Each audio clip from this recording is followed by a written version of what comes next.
Times network ద్వారా గుర్తించబడ్డ India's number 1 varicose veins hospital AVIS ని సంప్రదించండి. Hi viewers, India's largest digital media network Suman టీవీకి స్వాగతం. ప్రస్తుతం మనతో ఉన్నారు international certified happiness and mindfulness coach doctor అనూహ్య.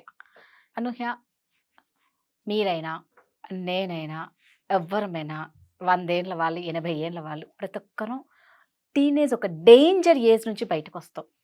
ఒక మనిషి లైఫ్లో సక్సెస్ అవ్వాలన్నా ఫెయిల్యూర్ అవ్వాలన్నా అదే పెద్ద మెయిన్ రోల్ తీసుకుంటుంది టీనేజ్ అనేది అనమాట. అవును. సో అలాంటి టీనేజ్ గురించి మనం మాట్లాడుకుంటే పిల్లలు ఎలా అయిపోయినారంటే ఈ జనరేషన్ పిల్లలకి కోపం ఎక్కువ, అలక, తర్వాత అన్నిటికన్నా భయంకరమైంది ఏంటంటే ఎంత కోపం ఉంటుందో అంత ఆఘాయిత్యం చేసి ఏడుస్తూ ఉంటారనమాట. అవును.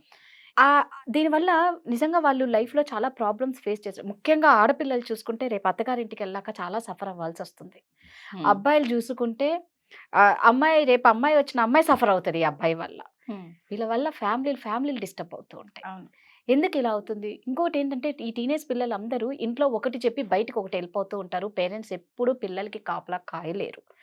వాళ్ళు చిన్నప్పుడు వరకు అంటే నడక రానంత వరకు వాళ్ళ చేతిలో ఉంటారు. నడక వచ్చిన తర్వాత ఇంకోటి చేతిలోకి వెళ్ళిపోతారు అనమాట ఈ పిల్లలు. అవును. రకరకాల చెప్పుకొని అబద్ధాలు చెప్పుకొని వాళ్ళు రకరకాల మిస్టేక్స్ చేస్తూనే ఉంటారు. దానివల్ల లైఫ్ పెద్ద స్పాయిల్ అయిపోతుంది. సో పిల్లలు ఎందుకు ఇలా చేస్తారు? దీన్ని మనం ఏమన్నా కంట్రోల్ చేయొచ్చా? చాలా మంచి క్వశ్చన్ ఇది.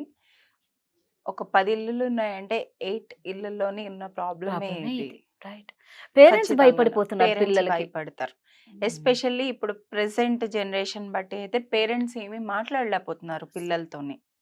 అసలు ఎందుకు ఇదంతా అవుతుంది అంటే ఇది ఇక్కడ కూడా ఇందాక మనం అవేర్నెస్ అని మాట్లాడుకున్నాం కదా ముందు వీడియోలోని.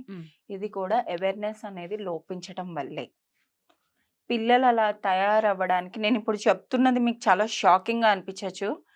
పిల్లలు అలా తయారవడానికి 100% పేరెంట్సే కారణం. ఇప్పుడు కొంతమంది పేరెంట్స్ ఉంటారండి, వాళ్ళు ఎలా అంటే చాలా కంట్రోలింగ్ గా అనమాట.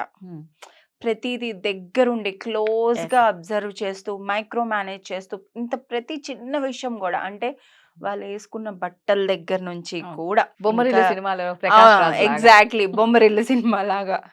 ఇక్కడ ఏమవుతుంది అంటే అవేర్నెస్ లేకపోవటం వల్ల పేరెంట్స్ ఏమనుకుంటున్నారు, మేము మా పిల్లోడు మంచి కోసమే కదా చేస్తున్నాము అని చెప్పి వాళ్ళ సక్సెస్ కోసం కానీ వాళ్ళకి ఒక దారి చూపించాలని కానీ రైట్ ట్రాక్లో పెట్టాలి అనే కదా చేస్తున్నాము అని చెప్పి చేస్తున్నారు. వీళ్ళ ఇంటెన్షన్ అయితే మంచిదే, ఉద్దేశం మంచిదే, కానీ అది రివర్స్లో ఎలా ఎఫెక్ట్ అవుతుందో వీళ్ళకి అస్సలు ఐడియా లేదు. ఇప్పుడు పిల్లల దగ్గరకు వద్దాం. టీనేజ్ పిల్లలు టీనేజ్ కన్నా ముందు ఫస్ట్ చిన్నప్పుడు ఎలా ఉంటారంటే, చిన్నగా ఉన్నప్పుడు మన చుట్టూని తిరుగుతూ ఉంటారు మదర్స్ చుట్టూను. 2 నిమిషాలు వాష్రూమ్లో వెళ్ళాలన్నా కూడా ఉండదు, తలుపు దబదబా బాధేస్తూ ఉంటారు, బయట నుంచి ఏడుస్తూ వదిలేసి ఎక్కడ వెళ్ళిపోయావు అది అని. అయితే ఇది సైంటిఫికల్గా ఒక థియరీ ఉందన్నమాట. ఇప్పుడు సన్ఫ్లవర్ ఉంటుంది కదా, సన్ఫ్లవర్ ఎటువైపు ఉంటుంది, సన్ ఎటువైపు ఉంటే ఆ సన్ఫ్లవర్ అనేది అటువైపే అలా తిరుగుతూ ఉంటుంది. పొద్దున్న ఒకవైపు, మధ్యాహ్నం ఒకవైపు, సాయంత్రం ఒకవైపు, అట్లా. అలాగే మన పిల్లలు కూడా సన్ఫ్లవర్స్ లాంటి వాళ్ళే. చిన్నప్పుడు మన చుట్టూనే తిరుగుతారు. అంటే ఏంటి, మనమే వాళ్ళ జీవితానికి సూర్యుడు, ఇంకెవరు తెలీదు వాళ్ళకి. తర్వాత స్కూల్లో వేస్తాం, నెమ్మదిగా అన్ని చుట్టుపక్కలన్నీ అబ్జర్వ్ చేయడం మొదలు పెడతారు. ప్రీటీన్కి వచ్చినప్పటికీ వాళ్ళకి కొంత అవగాహన అనేది వస్తుంది. టీనేజ్ వచ్చినప్పటికీ ఏమవుతుంది అంటే కన్ఫ్యూజన్. ఎందుకంటే ఇంట్లోని మనం ఒకటి చెప్తూ ఉంటాం, స్కూల్లో పిల్లలు ఒకటి చెప్తారు, టీచర్స్ ఒకటి చెప్తారు, వాళ్ళ చుట్టుపక్కల ఇవాళ రేపు యూట్యూబ్లో కానీ ఆన్లైన్లో కానీ కొడితే రానిదంటూ ఏమీ లేదు. అందులోని కొన్ని వస్తూ ఉంటాయి. వీళ్ళకి ఆల్రెడీ వాళ్ళు కన్ఫ్యూజన్లో ఉంటారనమాట. అసలు నేను ఎవరు, ఎందుకున్నాను, నేనేం చేయాలి, నాకేంటంటే ఇష్టం. సో కాన్స్టెంట్ వాళ్ళ మైండ్ ఒక చాటర్ లాగా ఉంటుంది, ఒక చాటర్ బాక్స్ లాగా. అందుకనే సాధారణంగా టీనేజ్కి వచ్చినప్పుడు మనం చూస్తూ ఉంటాం అంటే వాళ్ళు డెసిషన్స్ అనేవి సరిగ్గా తీసుకోలేరు. ఖచ్చితంగా ఒక దాని మీద, ఒక మాట మీద నిలబడటం అనేది ఉండదు. ఎందుకు, ఈ కాన్స్టెంట్ కన్ఫ్యూజన్లో ఉంటుంది. ఇక్కడ వీళ్ళు ముందుకెళ్ళాలంటే ఏం కావాలి, వాళ్ళు తెలుసుకోవాలి ఇంకా వాళ్ళ కోసం వాళ్ళు. ఇక్కడ పేరెంటింగ్‌లో ఎక్కడొస్తుంది ప్రాబ్లము? మనం అంతా కరెక్ట్‌గా చేస్తున్నాం, సరిగా చేస్తున్నాము, ఒక లైన్‌లో పెట్టాలి అనుకోని ఓవర్ కంట్రోలింగ్. వాళ్ళ కరెక్ట్. ఎదుగుదలని ఆపేస్తున్నాం. ఉదాహరణకి ఒక మొక్కున్నది. మీరు తీసుకొచ్చారు చిన్నగా అది. చిన్న మొక్కున్నప్పుడు. అది పెరగాలంటే కొన్నాళ్ళయిన తర్వాత దానికి వేరే దాంట్లో వేస్తాం కదా! ఒక గోళం నుంచి తీసి వేరే గోళంలో వేస్తాం కదా! ఏం చేస్తున్నాం ఇక్కడ? మనం దానికి స్పేస్ ఇస్తున్నాం దాని ఎదుగుదలకి. ఎగ్జాక్ట్‌లీ. అవును. అది మన పిల్లల్లో వచ్చినప్పటికి మనం చెయ్యట్లేదు. హ్మ్. ఇక్కడ పిల్లలు టీనేజ్ పిల్లలు ఎలా ఫీల్ ఉంటారు అంటే, వీళ్ళు నన్నేమి చేయనివ్వట్లేదు. నన్ను ఆపేస్తున్నారు ప్రతిదానికి. యెస్. సో, అందువల్ల వాళ్ళలోని ఒక కోపం, ఫ్రస్ట్రేషన్, ఆ యాంగ్జైటీ అనేది డెవలప్ అయిపోయి అన్నిటిని వీళ్ళు ప్రతిదీ నాకు అబ్జెక్ట్ చేస్తున్నారు అని తల్లిదండ్రులు ఏం చెప్పినా కూడా వీళ్ళు రిజెక్షన్ మోడ్‌లోనే ఉంటారు. ఓకే. పేరెంట్స్ కూడాను వీళ్ళు చెప్పేది ఎప్పుడు కూడా వినరు. 100% వినరు. హ్మ్. సో, అది మెయిన్ ప్రాబ్లమ్ అన్నమాట. అర్థమవుతుందా ఇక్కడ? పిల్లలు ఒకలాగా ఉంటున్నారు. పేరెంట్స్. పేరెంట్స్ ఒకలా ఉంటున్నారు. మెయిన్ రూట్ ప్రాబ్లమ్ అది అవుతుంది.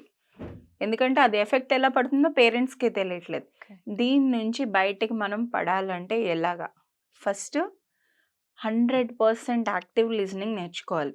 అంటే ఇప్పుడు మీ పిల్లోడొచ్చి మీతో మాట్లాడాడు అనుకోండి, ఫోన్‌లో ఏదో నొక్కుంటూ సరే. తెస్తానులే. పోయి చదువుకో నువ్విప్పుడు. చదువుకోవాలి. యెస్. ఇదే జరుగుతుంది. ఇదే. నో. మీ పిల్లలు మీతోనొచ్చి మాట్లాడుతున్నారు అంటే మీరు 100% మీ పిల్లలు చెప్పింది మీరు వినడానికి ఉండాలి. Active listening అంటామనమాట.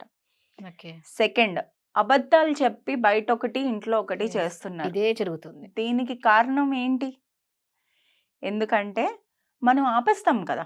రిస్ట్రిక్ట్ చేసేస్తున్నాం కదా! ఓకే. ఓపెన్ కాన్వర్సేషన్స్ చేయట్లేదు పిల్లలతోని. అదే మీరు మీ పిల్లలతోని ఓపెన్‌గా మీరు ఫస్ట్ మైండ్‌ఫుల్ స్టేట్‌లో అంటే మీ ఎమోషన్స్‌ని మీరు కంట్రోల్ చేసుకొని కామ్‌గా కూర్చొని పెట్టి మాట్లాడారనుకోండి, అప్పుడు ఎందుకవుతుంది అట్లా? అలా ఉండదు. ఓపెన్ ఎండెడ్ కాన్వర్సేషన్స్ అంటారు. అది ఏంటో అది మనం చేయగలగాలి మన పిల్లలతోని. ఓకే. థర్డ్ చాలా ఇంపార్టెంట్ ఇది మాత్రం. వాళ్ళ జీవితానికి సంబంధించింది ఏదైనా సరే మీరు డెసిషన్స్, ఆ డిస్కషన్స్‌లోని పిల్లల్ని ఇన్వాల్వ్ చేయాలి. ఎందుకంటే వాడు టీనేజ్‌కొచ్చినప్పటికి వాడికంటూ ఒకటి ఉంటది. కరెక్ట్. ఇన్వాల్వ్ చేయకపోతే ఏంటి అంటే వాడికేం కావాలో మీరు అలా అనుకోలేరు. సో, వాడికి కావాల్సింది ఒకటుంటది. పైనుంచి ఇది ఫోర్స్ చేసినట్టు ఉంటదనమాట. ఎప్పుడైతే మనం అలా యాక్షన్స్‌లోని ఇన్వాల్వ్ చేస్తామో, వాళ్ళకి కూడా ఒక ట్రస్ట్ అనేది డెవలప్ అవుతది. ఓహో! వీళ్ళు నా కోసం పట్టించుకుంటున్నారు.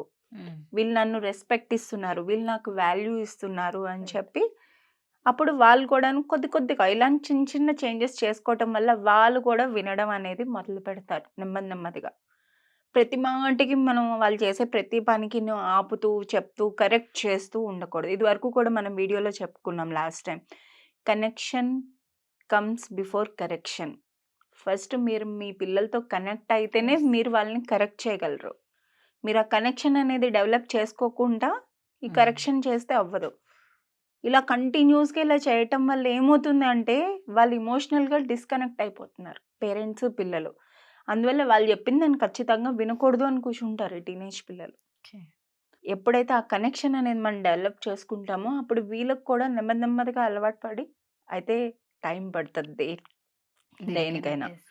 ఆ పేషెన్స్ మీరు అంతే పేషెన్స్ ఉంచుకొని వాళ్ళని హ్మ్. నెమ్మదిగా తోలో తెచ్చుకోవాలి.